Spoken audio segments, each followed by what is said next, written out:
So very good evening student, hope आप सभी बहुत अच्छे होंगे, आपकी तैयारी भी अच्छी चल रही होगी। आज हम लोग पढ़ेंगे आर्टिकल 32 एंड आर्टिकल 226 में क्या अंतर है। क्योंकि आपने देखा होगा, आपने पढ़ा होगा रिट के बारे में, रिट आपने सुना होगा। क्योंकि आर्टिकल 32 और आर्टिकल 226 दोनों में क्या है, दोनों में रिट की बात की गई है। किसकी बात की गई है? रिट। रिट क्या होता है? रिट आप कह सकते हैं कि जब किसी भी व्यक्ति का मौलिक अधिकार का अगर उल्लंघन होता है या फिर किसी अन्य अधिकार का उल्लंघन होता है तो उसके उपचार के लिए जो व्यवस्था की गई है उस व्यवस्था को रिट कहा जाता है। बात समझ पा रहे हैं? मतलब जब हमारे अधिकारों का वायलेशन होगा, हमारी राइट्स का वायलेशन होगा, तो उस समय जो जो हमारी यह व्यवस्था किया गया संविधान में, उस व्यवस्था को, मतलब क्या चीज़ का व्यवस्था, उसके उपचार का, कैसे उसका उपचार किया जाए, उसका जो व्यवस्था किया गया उसको हम लोग क्या कहते हैं? उसको हम लोग रिट कहते हैं। तो रिट आपको एक लाइन में समझ में आ गया होगा रिट क्या होता है। तो अब आर्टिकल 32 में भी रिट है और आर्टिकल 226 में भी रिट है। फिर ये दोनों रिट में क्या अंतर है? बहुत लोग बोलेंगे सर एक सुप्रीम कोर्ट जारी करता है, एक हाई कोर्ट जारी करता है। आपको मैं बताऊं, इस तरह का क्वेश्चन सिविल सर्विसेज के मेंस में पूछा जाता है या फिर प्री में भी इस तरह का क्वेश्चन पूछ सकता है, स्टेटमेंट वाइज क्वेश्चन पूछ सकता है। तो मैं आपको इससे जुड़ा हुआ जो भी कॉन्सेप्ट है और जो भी अंतर है मैं आपको सारे अंतर के बारे में बताता हूँ। तो चलिए समझते हैं कि आर्टिकल 32 एंड आर्टिकल 226 में क्या अंतर है, क्या अंतर है दोनों में। तो चलिए इसको हम लोग बीच में दो भाग में बांट देते हैं। यहाँ हम लोग लाइन दे देते हैं, ठीक है। और एक साइड आपका आर्टिकल 32 है और एक साइड आपका 226। अब आर्टिकल 32 जो है, जैसे कि मैंने आपको बताया, आर्टिकल 32 में सुप्रीम कोर्ट के पास ये पावर होता है। सुप्रीम कोर्ट क्या करता है? रिट जारी करता है। याद रखिएगा, सुप्रीम कोर्ट रिट जारी करता है आर्टिकल 32 के तहत। क्लियर? जबकि आर्टिकल 226 के तहत हाई कोर्ट जो है ये रिट जारी करता है। तो पहला अंतर क्या हो गया कि आर्टिकल 32 के तहत सुप्रीम कोर्ट रिट जारी करता है और आर्टिकल 226 के तहत कौन रिट जारी करता है? हाई कोर्ट रिट जारी करता है। ठीक, अच्छा। अब दूसरा अंतर क्या है? दूसरा अंतर यह है कि आर्टिकल 32 अपने आप में फंडामेंटल राइट, समझिएगा, ये अपने आप में मौलिक अधिकार है। मतलब आर्टिकल 32 क्या है? मौलिक अधिकार है। क्योंकि आप मौलिक अधिकार क्या पढ़ते हैं? 14 से लेकर के 32 तक मौलिक अधिकार है। और ऐसे भी मौलिक अधिकार का जो भाग है, भाग 3, उसमें आप क्या पढ़ते हैं? 12 से लेकर के 35 तक। भाग 3 में कौन कौन सा आर्टिकल आ जाता है? आर्टिकल 12 से लेकर के आर्टिकल 35। 12 से 35 के बीच में आप क्या पढ़ते हैं कि 6 मौलिक अधिकार है। आर्टिकल 14 से लेकर के आर्टिकल 32 तक। और आर्टिकल 32 अपने आप में फंडामेंटल राइट है। बात समझ पा रहे हैं? ये अपने आप में फंडामेंटल राइट है। इसका मतलब ये हुआ कि सुप्रीम कोर्ट उपचार करने से मना नहीं कर सकता, क्योंकि ये मेरा मौलिक अधिकार है। आपको रिट जारी करना पड़ेगा। अगर मेरे साथ वायलेशन हुआ है, मेरा मौलिक अधिकार का उल्लंघन हुआ है, तो आपको रिट जारी करना ही पड़ेगा। आप मना नहीं कर सकते।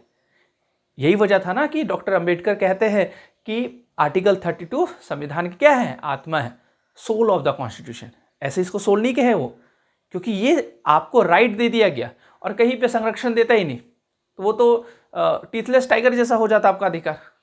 इसलिए आर्टिकल 32 अपने आप में फंडामेंटल राइट है। बात समझ पा रहे हैं? तो ये अपने आप में फंडामेंटल राइट है, जबकि आर्टिकल 226 भी एक राइट है। आर्टिकल 226 भी क्या है? एक राइट है, लेकिन ये फंडामेंटल राइट नहीं है। ये कौन सा राइट है? ये कॉन्स्टिट्यूशनल राइट। बात समझ पा रहे हैं? ये संवैधानिक अधिकार है। तो आपसे अगर पूछे कि आर्टिकल 32 क्या है, तो आप बताइएगा आर्टिकल 32 फंडामेंटल राइट। जबकि आर्टिकल 226 क्या है, तो बताइएगा आर्टिकल 226 कॉन्स्टिट्यूशनल राइट है। ये अपने आप में क्या है? Constitutional right. तो ये दो अंतर स्पष्ट हो गया। पहला अंतर मैं क्या बताया कि रिट जारी कौन करेगा? सुप्रीम कोर्ट जारी करेगा। ये कब? और 226 में कौन करेगा? हाई कोर्ट करेगा। दूसरा अंतर मैंने क्या बताया? आर्टिकल 32 अपने आप में एक फंडामेंटल राइट है, जबकि आर्टिकल 226 फंडामेंटल राइट नहीं है, ये कॉन्स्टिट्यूशन राइट। ये क्या है? कॉन्स्टिट्यूशन राइट है। इसका मतलब हाई कोर्ट किसी कारणवश मना भी कर सकता है उपचार करने में। याद रखिएगा, हाई कोर्ट किसी कारणवश मना भी कर सकता है उपचार करने में, लेकिन सुप्रीम कोर्ट मना नहीं करेगा। क्यों? क्योंकि आर्टिकल 32 अपने आप में क्या है? Fundamental right. जबकि ये अपने आप में फंडामेंटल राइट नहीं है। क्लियर है चीज? ठीक है। अच्छा, अगला अंतर समझिए। आर्टिकल 32 कब जारी होता है? जब फंडामेंटल राइट का क्या होता है? वायलेशन होता है।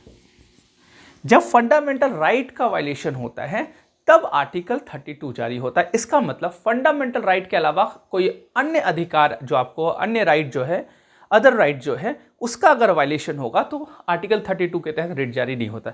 यदि आपका लीगल राइट का वायलेशन होता है तो आर्टिकल 32 के तहत रिट जारी नहीं होता है। तो यहां पे केवल और केवल याद रखिएगा, आर्टिकल 32 जो है, सुप्रीम कोर्ट जो रिट जारी करता है वो केवल और केवल किसके? फंडामेंटल राइट के वायलेशन पर। तो आर्टिकल 32 क्या बता रहा? केवल और केवल फंडामेंटल राइट के वायलेशन पर ही रिट जारी होता है। इसको आप दिमाग में बैठा लीजिएगा।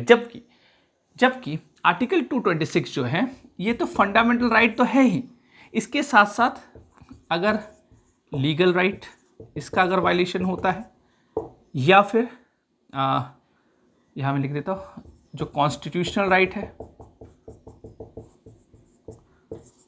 अगर इसका वायलेशन होता है, या ईटीसी। ठीक है, मतलब समझ पा रहे?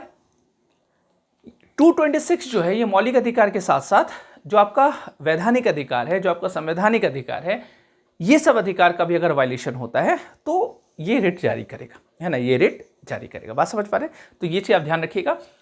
जबकि आर्टिकल 32 केवल और केवल मौलिक अधिकार के उल्लंघन पर ही क्या होता है? जारी होता है। क्लियर है चीज? तो इसको आप ध्यान रखिएगा। अगला अंतर क्या है? अगला अंतर जैसे इमरजेंसी के समय में, इमरजेंसी मतलब हम लोग बात कर रहे हैं आर्टिकल 352। ठीक है, इमरजेंसी जब लागू होता है तो आर्टिकल 32 को निलंबित किया जा सकता है। आपने पढ़ा होगा आर्टिकल 352 नेशनल इमरजेंसी। तो जब भी नेशनल इमरजेंसी लागू होता था, वो पता है कि आर्टिकल 19 जो होता है वो स्वतः समाप्त हो जाता है। 20 और 21 आपने पढ़ा होगा, ये कई बार क्वेश्चन में पूछा है ना एग्जाम में, कि कौन सा मौलिक अधिकार समाप्त, मतलब सब निलंबन नहीं होता है, सस्पेंड नहीं होता है। तो आप बताते 20 और 21 निलंबित नहीं होता है। आर्टिकल 19 स्वतः निलंबित हो जाता है। लेकिन आपको मैं बताऊं, अन्य अधिकार जो है, मतलब अन्य आर्टिकल जो है, उसको निलंबित किया जा सकता है। राष्ट्रपति ऐसा कर सकते हैं, वो घोषणा कर देंगे कि हाँ फलाना यही आर्टिकल क्या होगा? निलंबित होगा। और इसमें 32 भी आता है। इसका मतलब आर्टिकल 32 इमरजेंसी के टाइम में इसका निलंबन, ये सस्पेंशन इसका हो सकता है, इसको सस्पेंड किया जा सकता है। बात समझ पा रहे हैं? जब तक नेशनल इमरजेंसी लगा है इसको निलंबित किया जा सकता है। तो ध्यान रखिएगा, जबकि याद रखिएगा, इसको निलंबित नहीं किया जा सकता है। इमरजेंसी के दौरान इसको निलंबित नहीं किया जा सकता है, क्योंकि मैंने आपको क्या बताया, नेशनल इमरजेंसी में क्या लिखा है कि फंडामेंटल राइट को निलंबित किया जा सकता है। ऐसा यहाँ पे इमरजेंसी के दौरान ऐसा कोई प्रावधान नहीं है कि आपका ये 226 के तहत रिट को निलंबित किया जाएगा। बात समझ पा रहे हैं? तो ये एक अंतर स्पष्ट हो गया। इसके अलावा अगला और क्या अंतर है? और जैसे आप कह सकते हैं, हाँ, एक अंतर ये आप कह सकते हैं कि ये ऑल इंडिया, पूरे भारत में कहीं भी किसी का फंडामेंटल राइट का वायलेशन होता है तो आप सुप्रीम कोर्ट जा सकते हैं। पूरे भारत में, ऐसा नहीं कि कोई विशेष क्षेत्र है कि नॉर्थ इंडिया वाले को मिलेगा, साउथ इंडिया को नहीं मिलेगा, या ईस्ट इंडिया में मिलेगा, वेस्ट इंडिया को नहीं मिलेगा, ऐसा नहीं है। पूरे भारत में, आप ईस्ट में रहते हैं, है ना, आप अरुणाचल में रहते हैं कि गुजरात में रहते हैं कि कश्मीर में रहते हैं, कन्याकुमारी कहीं रहते हैं, पूरे भारत में कहीं भी आपके साथ मौलिक अधिकार का अगर उल्लंघन होता है तो फिर आप सुप्रीम कोर्ट जा सकते हैं। जबकि हाई कोर्ट जो है, ये आप पूरे भारत से कोई एक हाई कोर्ट को जो अधिकार मिला, वो उसका जो अधिकार है वो स्टेट भर ही सीमित होता है, आप कह सकते हैं। जैसे कोई भी हाई कोर्ट, अगर हम लोग एग्जांपल लें, जैसे मान लेते हैं पटना हाई कोर्ट, तो पटना हाई कोर्ट का क्षेत्राधिकार कहाँ तक होगा? बिहार भर ही होगा। बिहार में अगर किसी का वायलेशन होता है, मौलिक अधिकार या लीगल राइट या कॉन्स्टिट्यूशनल राइट, कोई भी राइट का वायलेशन होगा, तो फिर आप बिहार, है ना, आप पटना हाई कोर्ट जा सकते हैं। रांची हाई कोर्ट आप झारखंड भर ही जा सकते हैं। इसका मतलब समझे, मतलब जो स्टेट, या फिर कोई हाई कोर्ट ऐसा भी है जो एक से अधिक स्टेट, है ना, एक से अधिक स्टेट का को देखता है, आप कह सकते हैं कि आप कह सकते हैं हाई कोर्ट का जो जुरिस्डिक्शन होता है, आप ये कह सकते हैं, है ना।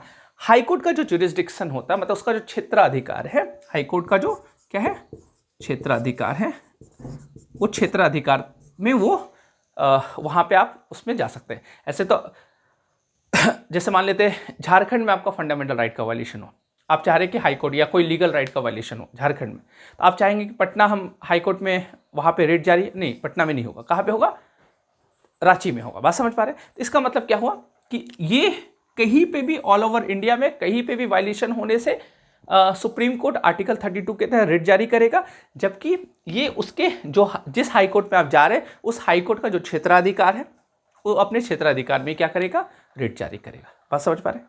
तो ये आर्टिकल 32 और आर्टिकल 226 में अंतर मैंने आपको कितना 1 2 3 4 5 पॉइंट मैंने बता दिया। अब इसको आप क्या कर सकते हैं, इसको आप लिख सकते हैं। बात समझ पा रहे हैं। या फिर स्टेटमेंट में कोई क्वेश्चन पूछेगा तो आप वहां पे जवाब दे सकते हैं। मेरे ख्याल से ये कॉन्सेप्ट क्लियर हो गया होगा आपको, ठीक है। तो अगर कोई दिक्कत हो, कोई डाउट हो तो आप सवाल पूछिएगा। तो मिलते हैं हम नेक्स्ट क्लास में। आज के लिए इतना ही। Thank you so much.